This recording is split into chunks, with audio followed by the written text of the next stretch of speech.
All right, we are live. Jeanell, Tim Blanchard with divorce661.com, and I'm talking with Jeanell Greene. Jeanell, you are a life and relationship coach, and people might be asking, why am I talking to you? Because I do divorce. It's because maybe there's something else you can do through coaching. Yeah. And this is different than therapy and counseling. And I want you to talk about that as well. But I think with the questions I have lined up for you, we're going to find out maybe there's something people can do before or try before getting a divorce, if that's something they're thinking about, or just have a relationship that's maybe not 100% on track. Yeah, absolutely. Absolutely. Yeah, can you so just tell us a little bit more? I kind of just give a brief rundown, obviously, but if you could tell us about what you do, what you've been doing, and then we'll talk about some of the specifics. And again, I do have some questions that I'm very interested in hearing your responses to. Yeah. So, I coined myself as a marriage coach. I'm really passionate about marriage. I've been married myself for 17 years to the most perfect, incredible best friend that I could ever have. He's my rock. But Awesome. I've also been through divorce. So this is my second marriage. Okay. And it was in my first marriage that my work, my journey of sort of figuring out why am I the way I am and why do I keep repeating these behaviors that have me in relationships, the kind of relationships I was finding myself in.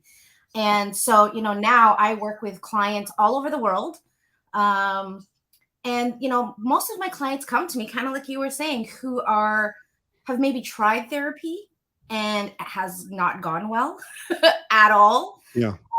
Or they're just the kind of people that they're like, you know what? We know we want to stay together. We just need the tools. No one ever taught us how to communicate or how to, do these relationship stuff. And oftentimes our parents were not, they're supposed to be our teachers in this, and they didn't even know what the heck they were doing. And so really my mission is, number one, is to end generational trauma that is caused by parents who are not capable or have not been given the tools to pass on to their children. And so I've taken it on myself to be that change that I want to see in the world, because yeah, sure, sometimes divorce is needed because people are just not meant to meet. Sure. Totally get that. However, I believe that there is actually a large amount of people who actually can make it work. And when couples come to see me, the first thing they usually say to me is like, we're just so different. We have nothing in common. We've lost our connection. And then they think that that's it. That's the cue to be like, okay, we're done. Mm. Sometimes it's kind of like going to the doctor. You just need to go figure out what's wrong. You don't have to like chop off the leg, right? Right. Sometimes there's a much easier way to do it. And so this is why coaching is first of all, it's new, but it's also very exciting because I can get my clients the kind of results that they want in a matter of weeks, sometimes 2 weeks, 3 weeks, not Yeah. years. So did you say coaching is new? And like is it so marriage coaching? Mhm, It is a new term to me, mhm, but now I'm starting to see it pop up quite a bit. mhm. And so, can you explain like how do you characterize marriage coaching? Yeah. Well, let's start with coaching, right? If anyone has never been coached personally, let's put it into the context of sports, right? Like what is the role of a coach in a hockey team, Okay. right? Mhm. They're there to observe, to see how their players are performing and giving them the feedback and the correction to perform better. And so it's not like we're our partners are bad people. They're just behaviors that need to be adjusted. And so if you had a father who yelled at your mother or yelled at you when you were a kid, and now you're yelling at your kids and you're like, I need to stop this. I know this isn't right, but how do I put a kibosh to that? Having an accountability partner like myself Yeah. can really do it. And because I'm not, therapists have a very strict regulation on what they can and cannot do, Hmm. right? So, for example, they can't give advice. As a coach, I can give all the advice. I can swear. I can share myself vulnerably. There's way more space for me to support my clients in ways that really work for them. So a lot Yeah. of my clients, they just need to feel heard. No one in this world, very few people know how to listen. And just to have that gift of someone who can really, they feel they're gotten, sometimes that's all that's needed. But most of my clients, they say, Jeanell, I need someone to kind of kick my butt. I Hmm. need someone to call me on my BS. And I remember in the beginning, I used to be afraid of that because I'm a Catholic, Filipino, good girl, straight A student. Yes, ma'am. And so for me to evolve myself to be the kind of person that says what needs to be said, not necessarily what wants to be heard, was a really powerful pivot in my business. And ever since I took this on, this whole like no BS, get to the point, direct approach, my clients have seen so much more Hmm. progress.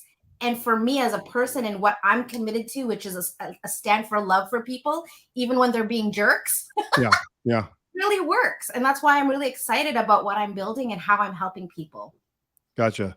I was reading on your website how you kind of characterize the difference between coaching, and you were starting to talk about that with like the hockey idea. Whereas coaching is for advancement, whereas maybe, and please correct me, I know I'm going to butcher this, the therapy and the counseling is more healing from the past. Yeah. How would you explain that?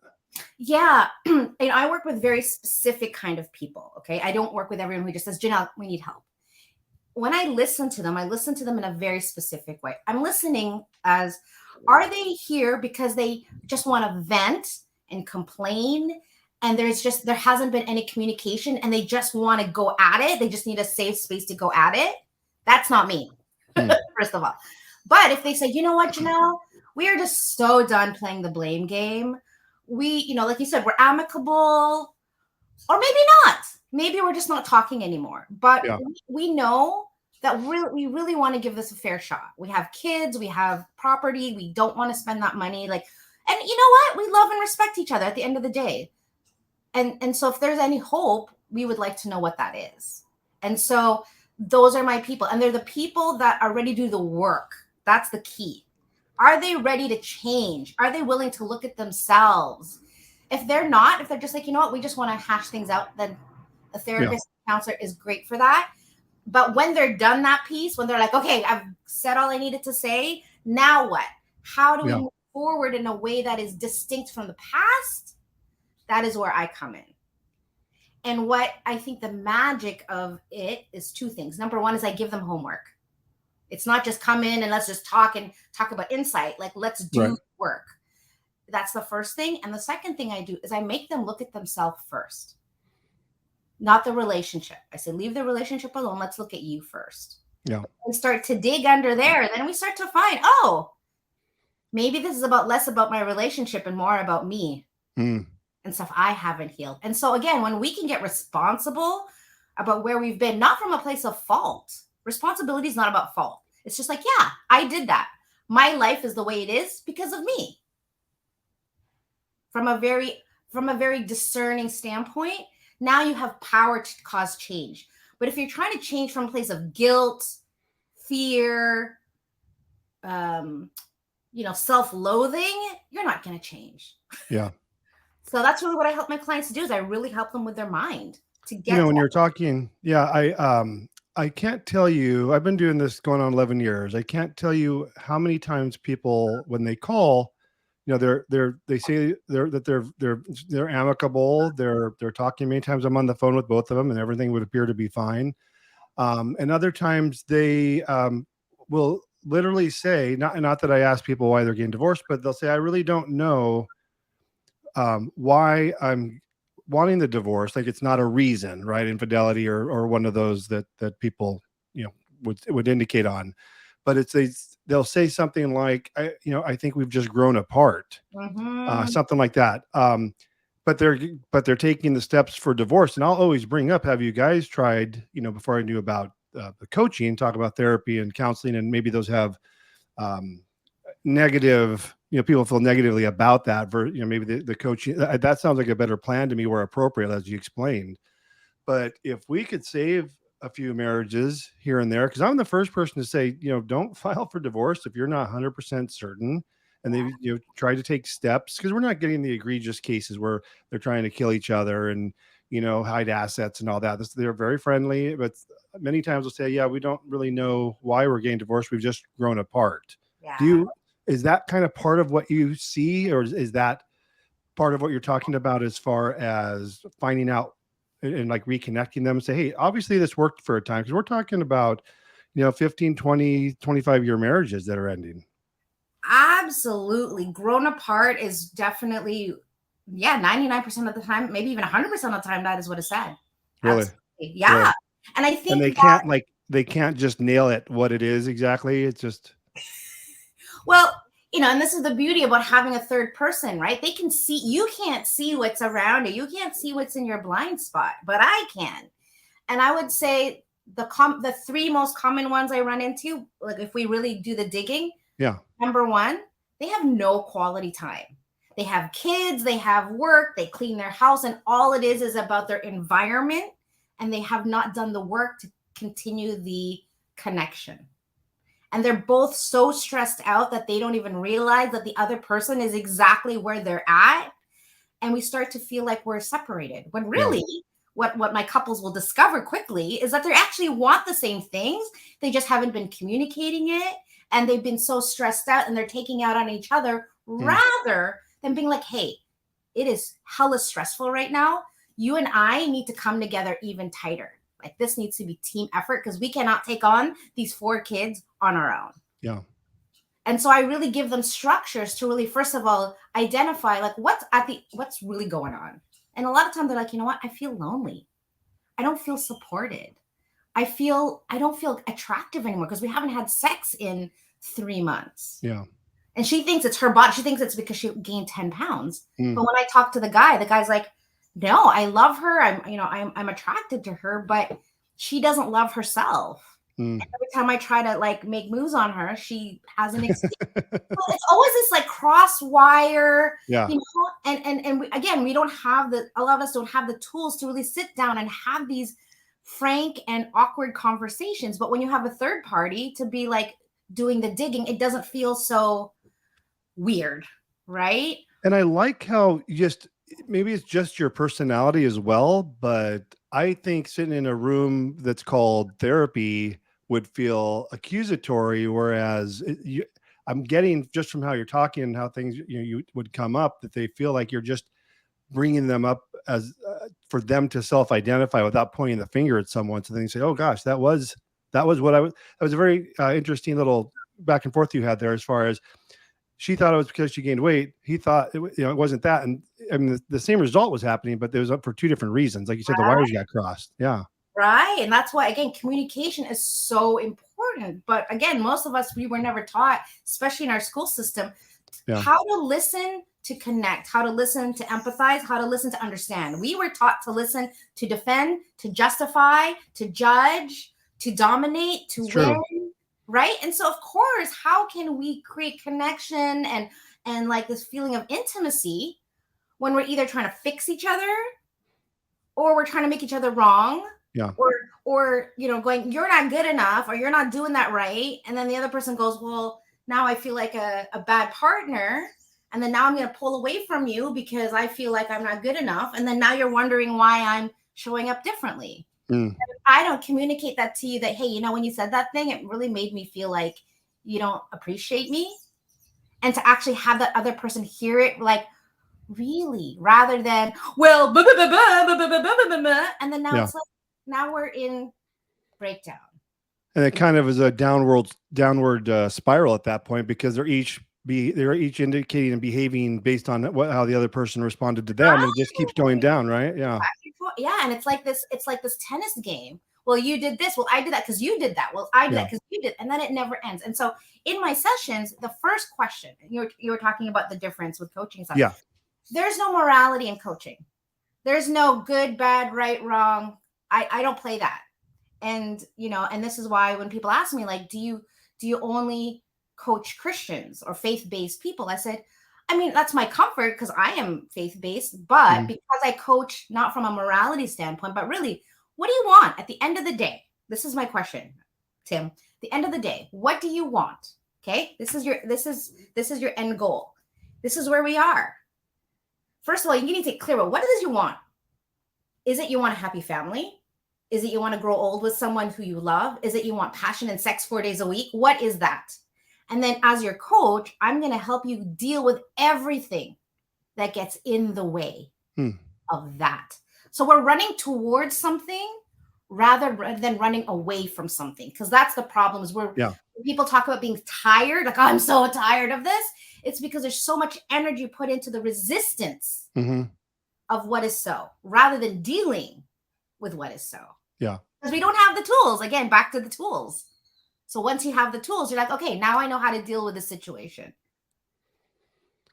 It's very interesting. It would seem that where are people? How close to divorce are people? Like, when are people coming into your system, into your coaching, into your programs? Like all various stages, or is there an inflection point where you see the majority coming in?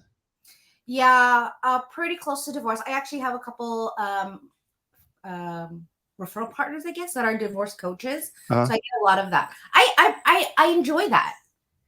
I find such a rush in that because I can, because I've done this for a while, I can see the hope very quickly. Within that first call, I can see all the opportunities that they don't see. They see the glass half empty. I see the glass half full. And so I get really excited, especially when I know they have children. For sure, right?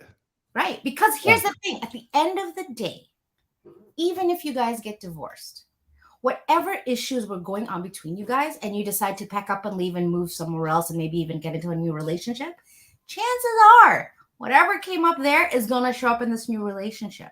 Fair enough. You are attracted to a certain kind of person. And until you figure out what that is and why you're attracted to that person who you decided to get divorced from, how do you know that you're not going to attract that again? People always say, oh yeah, I'm never going to choose someone like, consider you're going to choose the exact same person.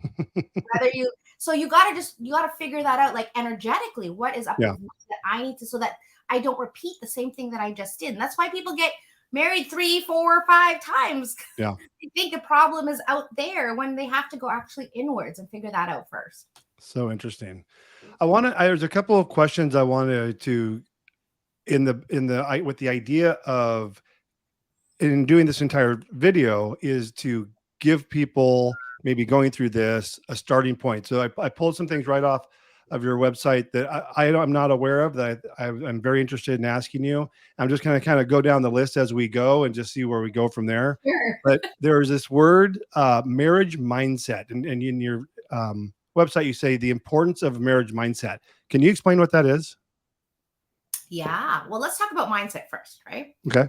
Mindset is really about the thoughts, the things that are going on between our ears. When we look at how we view our life, right? And how we view the people in it and the things in it, it is all beliefs and judgments that we create, right? And it all comes from our thoughts. So marriage mindset is really about, what is the thought that I need to have in order to have the kind of relationship that I want? So again, going back to what do we want? When I ask clients, what do you want? I want to be happy and I want to feel peaceful. Okay, if that's what you want, let's look at your reality. You're fighting, you're swearing at each other, you're calling each other names, you're condescending, you're disrespectful. So how is that going to get you there? And so when we can identify what that gap is, now we can start to address that. Okay, why do you call your husband a POS? I didn't know if I was like, am I allowed to swear here? But yeah, I had a consult the other day and she says, yeah, I call my husband a POS. And I'm like, and this is the man you want to marry and you're going to have a baby with and you want to be happy? How is that going to work out? Yeah. He's not starting off a little rough. And he was very, I could tell, she was the instigator and he was the one who was just sort of taking it. And I could see he was crumbling as a human being because of his wife or fiance who was just really mean, if I'm really straight about it. Yeah, but she knew that this is a part of her that she was ready to deal with. That's the difference. And better now before you get married and then have kids, like you said. And they're 3 months pregnant. So I said, you guys got to figure this out because you're going to be bringing this new being in it. And your job as parents not only is to feed them and clothe them and make sure they have an education, but to make them feel safe in the home. And number 2, to teach them life skills. And if your children see you arguing and disrespecting and walking away when things get hard, guess what? That's what they're either going to do or expect from their partner. Yeah. Is that the definition of that generational trauma that you were referring to when we first started talking? Yeah. Is that part of it? Yeah. So, my story is when I was 9, my dad, well, first of all, I came from a really happy family. My parents were in love. They had a business together. They would go dancing together. They would once a month, they would rent a hotel, and, they were a great couple. And somewhere along the line, my dad had an affair with my mom's best friend who lived in our basement, and he got her pregnant. And so I remember being 9, and I was in my bed playing, and it was night. And I heard my mom call for us. And we came down, and there was my mom standing there with my dad and a set of luggage. And my mom looks at us kids. I'm 9, my sister is 6, and my brother is only 3. And my mom looks at us and says, "Kids, Dad's leaving. He doesn't love us anymore." And all I remember is him just not saying a word, just turning around and leaving. And I remember standing at that window watching him go. And of course, tears and shock and like, what the heck is happening? And I'm a daddy's girl. So I'm just like, where are you going? Right.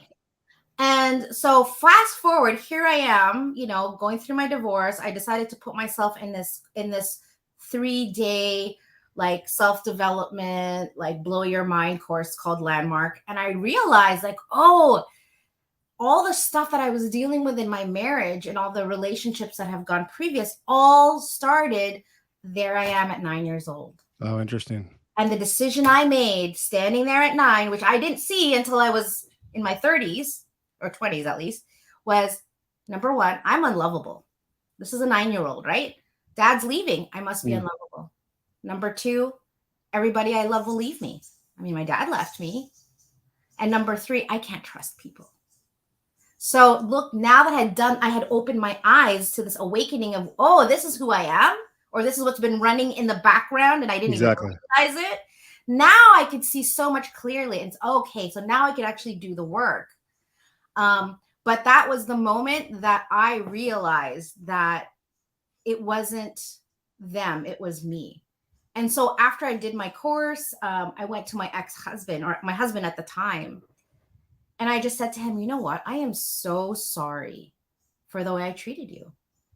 I was mean and I was judgmental. And you know what? You're perfect just the way you are. It just doesn't work for me. And why that's so distinct is because had I not done that course, we would have gone to divorce court like guns a-blazing, like you're an a-hole. Really, and I think what didn't work about that relationship is that my expectations of what a husband was, he wanted to be that, but was not that. And so I fell in love with this idea of this man who wanted to change for me. And at the end of the day, he wasn't willing to change. And so we didn't actually have that like really concrete understanding about who we wanted each other to be. Right. I was really upset because I felt like he misrepresented himself. He was like, oh yeah, I want to be this kind of man for you. Because I said, here's what I envision, but he actually wasn't that. And so anyway, it was really great because then we actually went to the law courts to do the paperwork and for the separation and divorce. Costed us a total, I'm not even joking you, $80. Yeah. $80. Add a bunch of zeros if it went the other way, right? Yeah. Well, we had no property, we had no kids, so it was really just paper for us. Yeah. And then we went out for dinner, and then he drove me home, and then I gave him a kiss on the cheek, and I said, "Good luck." And that was it. Yeah. And and then going back to my story with my family. So my dad left, and 3 years later he comes back, and he says to my mom, "I'm sick. Will you take care of me?" And my mom said yes. And she says, under 2 conditions, I'll take you back. Number 1, you never go back. If you're here, you're here. Number 2, we never talk about this ever again. We let this go. We move on. We just go be happy. And she honored her word. And even when my dad would try to bring it up in the future, my mom said, no, we're not doing this. We're not going there. And so I got to be with my father when he passed away. And yet, all those things that 9-year-old had to deal with, I still deal with it once in a while. Sure. There are things that trigger me that like, oh yeah, can't trust people. Oh yeah, I'm unlovable. Oh yeah, people I love will leave me. But I got to keep checking that and going, Jeanell, that's not true. That was that 9-year-old. That's not you. But until we have, again, the tools to really check that out, we're just going to allow whatever those funky thoughts that come into our mind to be like, oh yeah, that's true. Well, no, it's not. So this is the work. Yeah. Would you be, how would I say this? With what you experienced in your life, would you be your own client? Could you be a client of your own business? Would you fall into the category of people that you help? Is the question I'm asking. My before Jeanell? Yes. Like, would you be a candidate for, would you take on you as a client with your existing business with how you explained what you went through? Jeanell before, yes. Yeah. Okay. Yeah. And I think that's what I'm really starting to discover is that the people that are coming to me are people like me. There's something either energetic. So I'm noticing it's strong women, very alpha women who have sort of the more passive husband, right? Or the husband who's very similar to me. And which is great because then, you know, there's just this energetic synergy that happens. And this is why I'm, you know, I wrote my website the way I wrote it because I really wanted people, because I'm not everybody's cup of tea, right? Sure, People go, oh, Jeanell, you swear. Awesome. I know I can trust you. And some people go, oh, swearing. Oh, no. Right. I had someone who messaged me the other day and she's like, I do not believe in God. I do not want anyone to talk about faith around me. And I'm like, okay, well, I mean, I can coach. I've coached people who are not faith-based, but if you're that about it, well, then I'm not it. And that's okay. I'm totally okay with that. And so I love this business I've created. It has been such a business of love and such a project of my soul, really. And every time I get a pop-up on my phone that a new Google review has come up and I read it, there's tears a lot of times. Because I know that, you know, in the whole game of life, if you will, or that, you know, that ocean, you know, I am that pebble, right? And I am creating that ripple that has never been there before I got there. And so at the end of my life, I want to be able to say, yeah, I made a difference in the most unselfish and the most miraculous way possible that is now impacting generations in a way that would have never happened. And to me, that feels amazing. Do you get the question, how can you be a marriage coach often? Like how can you do that? How do you deal with people's problems all day long? The reason I'm asking is I get asked all the time, how do you do this? You're dealing with people in divorce. Well, it's because the type of client I'm dealing with is not, I tell you, I couldn't be an attorney handling all the nonsense that goes on in those types of litigated cases. So for me, it mostly is about the paperwork, keeping them amicable, keeping them non-emotional. Not that I have to address that much because I do that at the outset in consultations, making sure they're going to be a good fit, kind of like you do with your consultations. But so it's not, to me, this is more of a transactional court process as opposed to I'm divorcing two people, although that's the end result. So I don't have that emotional tie-in. And so it is satisfying to be able to know that I got them through, kind of like your divorce where you paid $80 and you guys were able to leave friendly. And so that's that's kind of our end result. You're getting reviews because you are in people's lives and you've now improved them. So and you said that you enjoy it and you're passionate about it. So it's not something that's draining you to do. It's giving you energy. Yeah, I think it's draining when you're doing something that either you don't love or you're being with people that are not on the same level. And this is, you know, going back to what I said the first 5 minutes is, you know, I'm very selective of the people I work with. Yeah, you have to be. So for example, that lady I was telling you whose fiance was pregnant, that lady, she started to disrespect big time on the call. And I was like, whoa, stop. I will not tolerate that. Uh-huh. And I get to say that because this is my, as a coach, I can do whatever I want. And so I've created this business and I'm like, there is a line that we do not cross here. If we're going to do this work together, respect has to be at the core. And if you're not willing to do that, I said to her, I'm Tim, I said to her, I'm out. If you're going to be like that, I'm out. And she was like, no.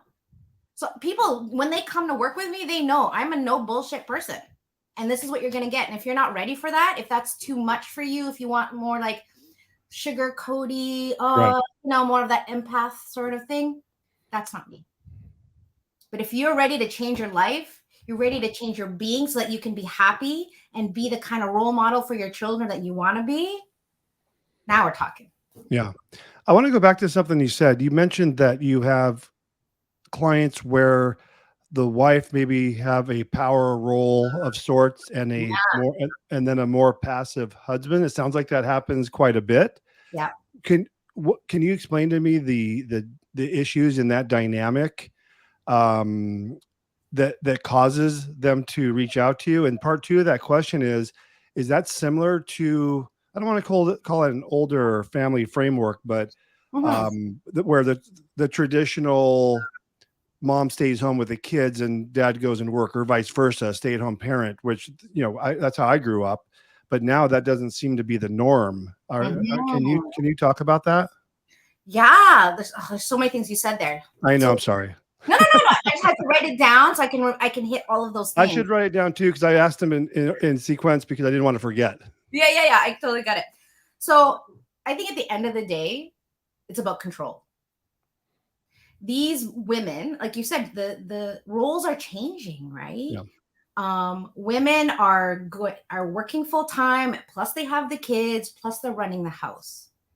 And they go into this very masculine energy. And if they have a husband who's not that assertive, if you will, they expect them to. Like, look at me doing all these million things. What are you doing? And yeah, he might be working full time. Yeah, he might be even cleaning the house and cooking. But for her, she's comparing him and what he's doing to her. She's like, well, I'm doing 90% of the work and you're only doing 10. Yeah. And then now it becomes this accusatory relationship. And then the husband who is there is like, just tell me what to do. Tell me how to support you. She's not communicating it well because all she's doing is yelling at him about what he's not doing and how he didn't do good enough. And now he's detached. Now he goes to his phone. Now he's watching porn. Now he's drinking. And she thinks it's that he doesn't care. She doesn't realize that it's her behavior that's causing him to be this way. And then we get further and further and further apart. Yeah. So this is why having someone like me to go, okay, I can see what's going on right now. You're doing this and you thinking this and you're doing this and thinking this. Yeah. Here's the bridge. So there was two things there that stood out to me. One was she's expecting him to do it. And then there's not, and then like we were talking about earlier, not saying it and then being mean about it because it went unsaid. On the other side, you have in this scenario, the husband who is saying, tell me what to do. Is there, I guess if this was a couple you would be coaching, you're working on them together, but on their separate issue, because there's a fix. I guess I don't know if that's a word you would call it, but there's correction that can be made in both areas. Yes. So typically underneath that, right? Because this is like an onion. Underneath that is a lack of appreciation for both, right? And I feel like we've been brought up in this culture of like, so it's funny how people complain about the thing that they want. So she'll say to me, well, he doesn't appreciate me. Okay. Do you appreciate him? Do you say thank you? I want you to go and appreciate him. Well, why should I appreciate him? He hasn't done anything. And then I say, well, why does he have to do something for you to appreciate him? Why can't he just be an awesome guy because he's an awesome guy? So it's like you want appreciation and yet you're not willing to give it. Huh, interesting. Let's look at that. Yeah.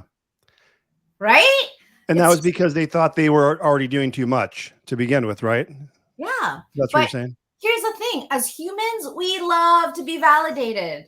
We love to feel accepted and loved. And if we can appreciate our partner, and I think that's one of the going back to marriage mindset, if we can come from a place of appreciation all the time, even in those times when it's really hard to come from appreciation and it takes work, because you're like, I feel like there's so many things wrong in the situation right now. It's so powerful. So let's, I want to talk about my marriage for a second. We've been Okay. together for 17 years, and we still have we have a very active sex life, and it's fun and it's fulfilling, and all of that. And my husband's love language is physical touch, right? That's what he needs to feel loved by me. For me, it's not mine. However, I know that that is my husband's. So I will do as much as I can to get into the mindset in order to be ready for him when he is wanting to be intimate with me. Yeah. And sometimes it's really hard.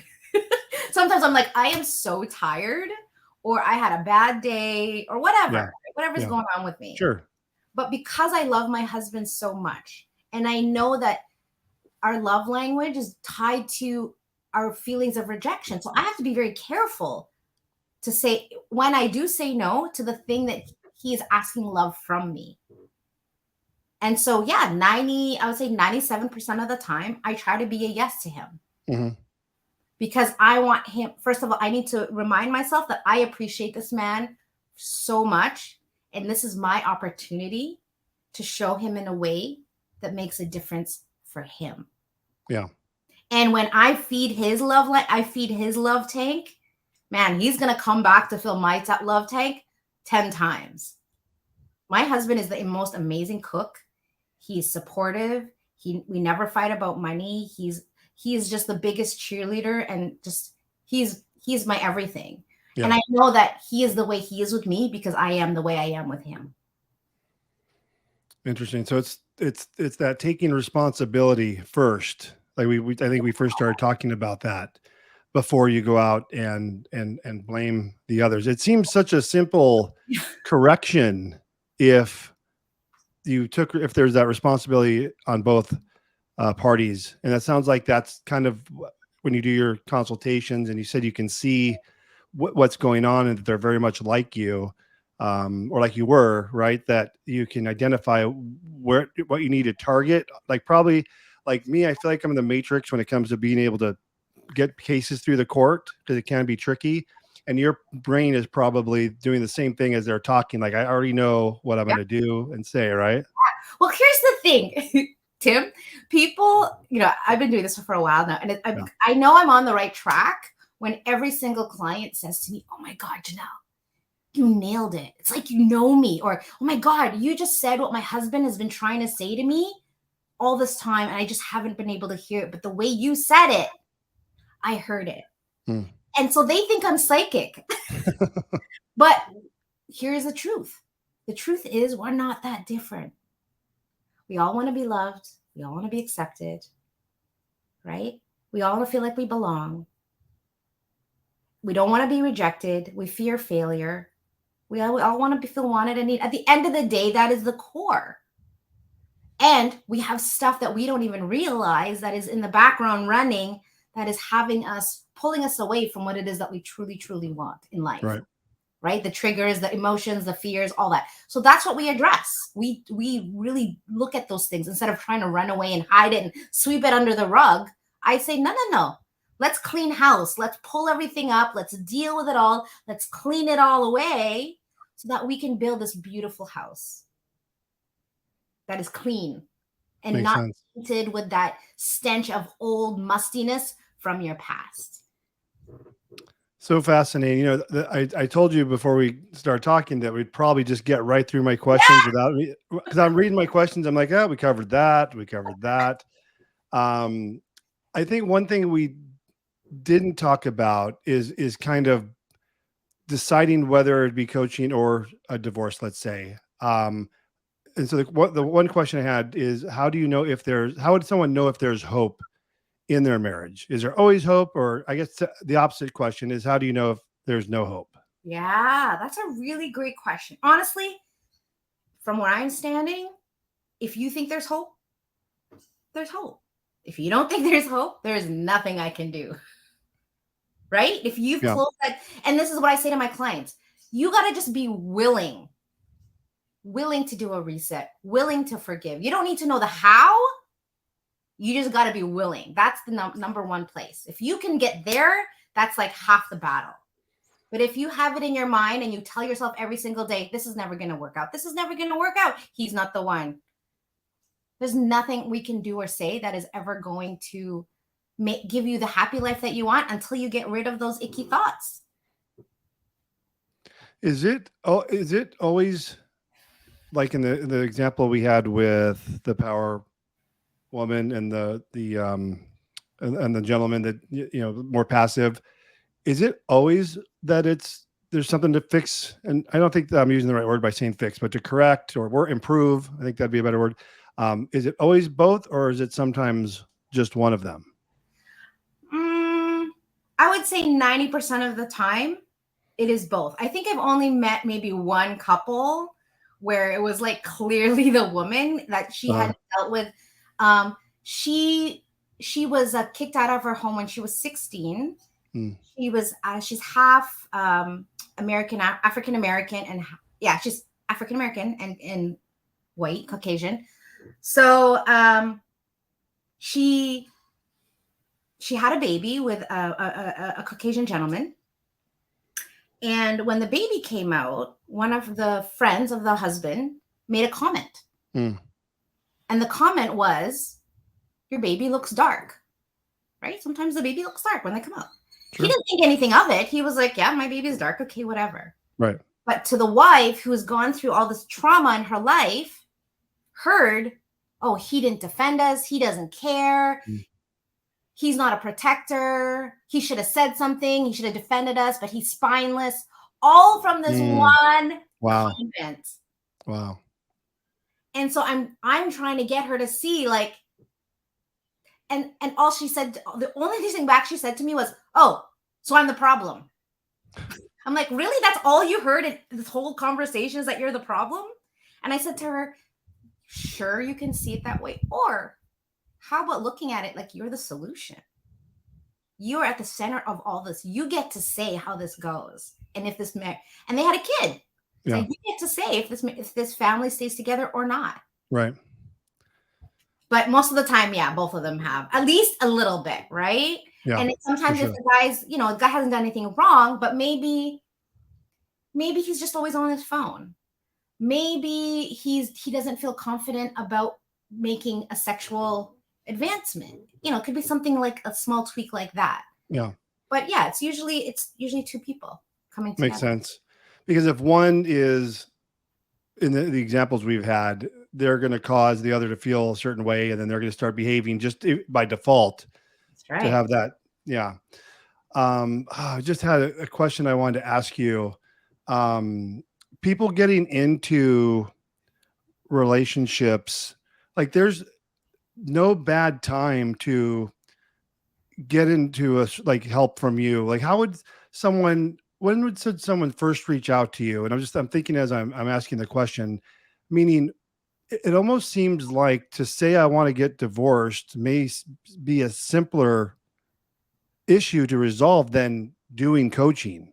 If you can get the guts up to tell your spouse that you want a divorce, why couldn't you say, why don't we try some counseling? And many do, right? Yeah. But I think as many don't. They just go right to divorce. And probably, if I had to guess, and you, I'll defer to you on your expertise here, is with our clients, it seems like one has had divorce on their mind for some period of time, 3 months, 6 months, 2 years, whatever that time frame is, when obviously there's something they're unhappy about that's going unaddressed, which is just getting worse over time. Mm-hmm. Mm-hmm. So are you seeing when people come to you that they're kind of on an even page as far as on how long they've been unhappy, or is it kind of one has approached the other and said, let's get some counseling, or are people reaching out to you individually and then you're bringing in the other spouse? What does that look like? Yeah, all of it. All of it. all of it. I think that, going back to this whole therapy thing, I think that part of the reason why people do get divorced is that the other person doesn't want the help or doesn't think they need the help, which sometimes is not And a are they the problem child usually? right. Like, are they the problem child? Like, so are they the husband that says, well, my world is fine. Like, I'm happy with you. I love you, but you're not happy with me. Okay. Well, how do I fix that when I'm okay? Yeah. How is that my problem? Yeah, because I'm Makes happy. sense. It makes sense. Yeah, but then say, okay, well, what do you want? Well, I want a happy wife. Okay, well, then now we got to take certain steps to find out, first of all, what is she missing that she needs from you? And sometimes, so there was this one couple I have to share. It was so amazing. They were both in the army, and I guess they have their own, I guess, counselor therapist there. They went to go see them, and the counselor therapist said, can't help you. And so they actually started the divorce proceedings because they're like, well, we can't. This person who's clearly professionals told us there's no hope for us. So we might as well just they had a 6-month-old and a 3-year-old at this time. So anyway, my old client referred this client over. And you know what it was at the end of the day? It's so simple. This is kind of the theme of this conversation, right? It was so simple. All she was so stuck about, because they were fighting like cats and dogs, but what she was so upset about was the fact that she felt like she was doing everything and he was doing nothing. And so in this first consult, or the first session, I said to her, at the end of the day, what is one thing that your husband can do that would just make your day? That would just make this whole thing worthwhile? She's like, all I want is help. I said, but what is help? He doesn't know what help is. I don't know what help is. How can he know what to do? So she thought about it. She goes, okay, if he can just take the kids for 20 minutes when I come home so that I can pee and eat and do whatever it is I need to do without these two people like climbing me as I'm trying to like come down from work. Yeah. That would make a difference. And I said to the husband, is that something you can do? He's like, yeah, cool. They come back the next week, totally different. They're laughing, they're smiling, they're like appreciative. It was like night and day. But That's it was an awesome story.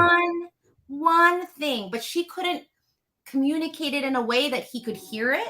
And she wasn't even clear. She just says, I need help. But as a man, right? You just tell me, what does that mean? Tell me what to do. Right. Okay?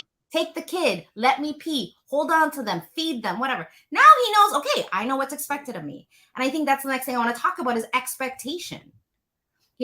One of the biggest problems I think in relationships is that we have expectations that we don't discuss and we don't get agreement. We create the expectation in here, and then we expect everyone to read our mind. And then when they don't, we get pissed off, and then we make up stories that this person is bad, wrong, whatever. We get all judgy about it rather than getting responsible. Oh, that's my expectation. Well, maybe I should communicate that. Yeah. And maybe my partner might say, you know what? I can't fulfill that expectation. Right. Okay, well, now there is an agreement about it.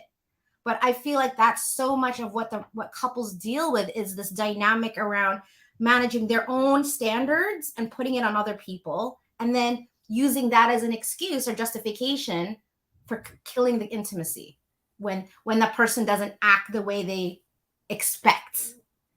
And we got to remember, we are different people. We don't share the same brain. And even though we've been married for 30 years, consider that we still don't know our partner. I'm still discovering new things about my partner, but I think when we start to just get really, I don't want to use the word arrogant, but self-centered maybe is the word. When we can just remember that we're all just doing our best and to trust that our partner does love us, and that, yeah, maybe they might screw up, but it's not because they don't love us or don't care. They're just human. They just forgot, or they don't, make the bed as perfect as we make the bed. Yeah. That's okay. We can still love them through that. But I think expectation is one of the things that I spend a lot of time with my clients on. It sounds like, if you boil it down, because one of the questions I had is, why do you think so many couples are getting divorced? And I think you just answered that. And it's not like what you would expect the answer to be, because we could say it's X, Y, or Z, but really it's just unsaid expectations, lack of communication, it could be about, like you said, the bed, or, clean the toilet, or the kids, or something. But it's like this unexpressed resentment that begins that downward spiral, that both need to take responsibility for. And 'cause when you're talking, I was going to make a comment that it probably wouldn't have come out well, but like, do men need to step it up? Like, do we need to, as men, do we need to step it up? Because it's, yes, the woman, and this power woman discussion we're talking about, is upset because maybe the passive husband, or whatever role, or they're both working and they're both equals, call it whatever it is. But it seems like, and what you've been expressing is that it starts this spiral because the wife gets mad because husband's not doing something. Okay, and just she's wrong for not saying it.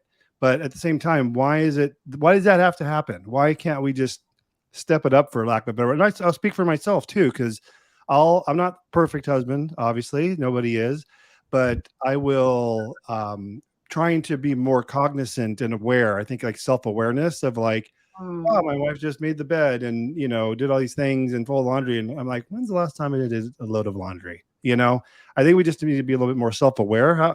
How would you respond to that? Yeah, absolutely. Absolutely. And I think it's a tough one, to be honest, Tim, because, there's a part of us that we want our own time, right? Especially guys, when they come home. See, women, we can do a bazillion things at once. Men, it's one at a time, right?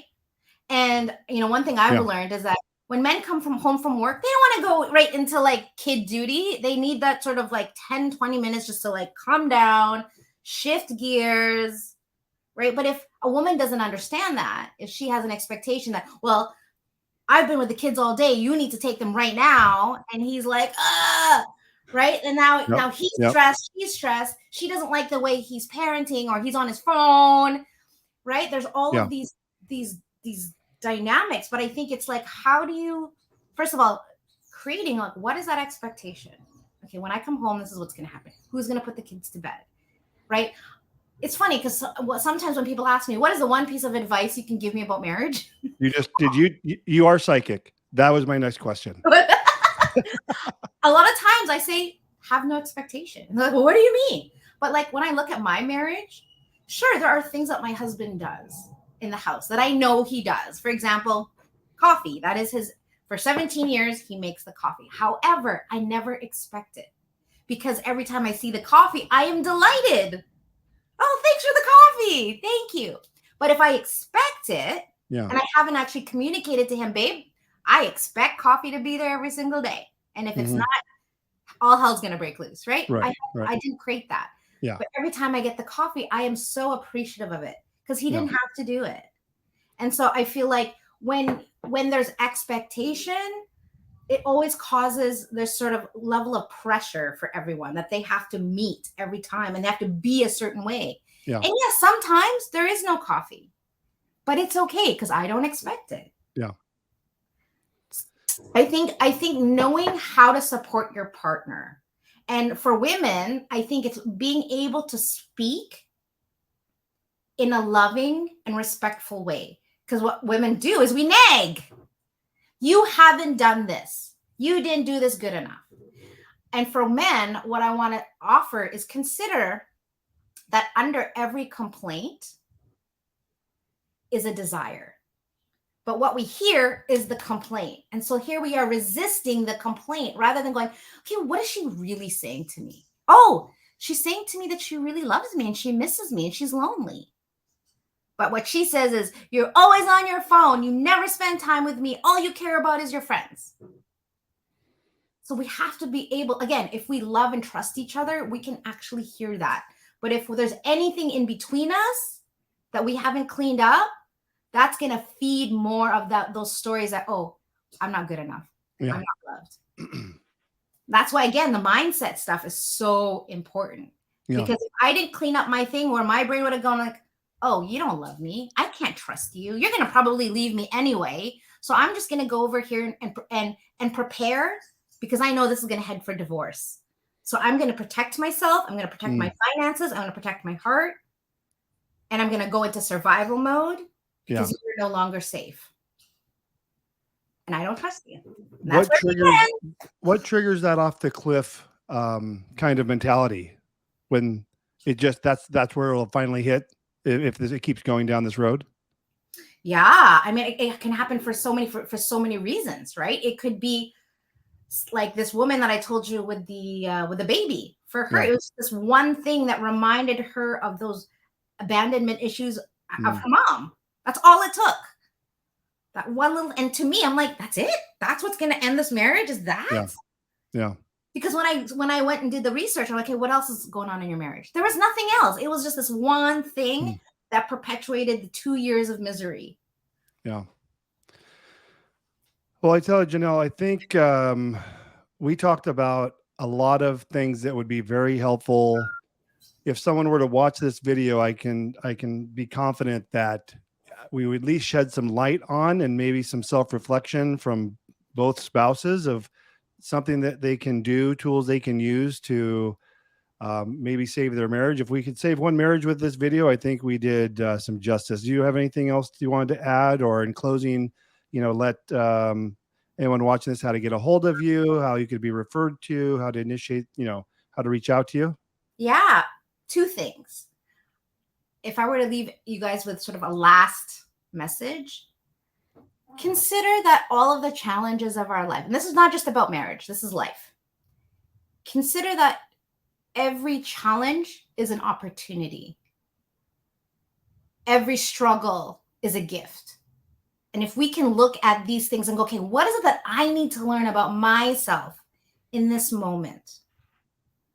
That is where the power begins. And, I think that's what makes me a really great coach is I'm constantly asking myself that question every single day, right? Because, my life's not perfect either. But if I can take each struggle and go, okay, how can I be a better person out of this? How can I serve more out of this darkness? Then we can actually live a life of no regret. The second thing I want to say is, I actually did a workshop. If you guys want to access it, it's called Resetting Your Marriage. And it's a 1-hour workshop that I can make available to your people if they want to watch it. And it really gives you the steps. Like, okay, you're ready to, things aren't going well. You want to make that big shift. Where do you begin? First of all, with yourself. And then how do you go and have that conversation with your partner to say, listen, I want to reset. I'm committed to you. Let's do this together. Are you with me? And now they can take a new action. So I can share that video with you. Very nice. Very nice. And then as far as, I saw, I think on your website you have where they can schedule a consultation, or how is that, that process begin? I know in the beginning you were talking about, you have that consultation to make sure they're going to be a good fit for you as well. That's right. So I offer a 1-hour free consultation with me. And sometimes it's just that 1 hour, people get what they need. It's not really a selling thing. I'm just there to coach you. And at the end of it, if you're like, hey, this was awesome, can we do this again over and over and over again? Then we'll talk about working together. But a lot of clients, that one call and they come with one specific issue, sometimes that call's all they need. And I'll follow up with them a week or two later. I'm like, hey, that one thing you gave us, that tip advice, totally changed everything. I'm like, great. That's awesome. Awesome. Yeah. Very cool. What's your website? Save Your Marriage. I was just trying to find it again. Yeah. SaveOurMarriage. Ourmarriage.ca. Or you can just reach me at JeanellGreene.com, whatever is easier. Perfect. Well, so good talking to you. Hang out for just a second before we close out here. I'll end the recording, and I just want to chat with you for just a second. Thanks so much again. Thank you.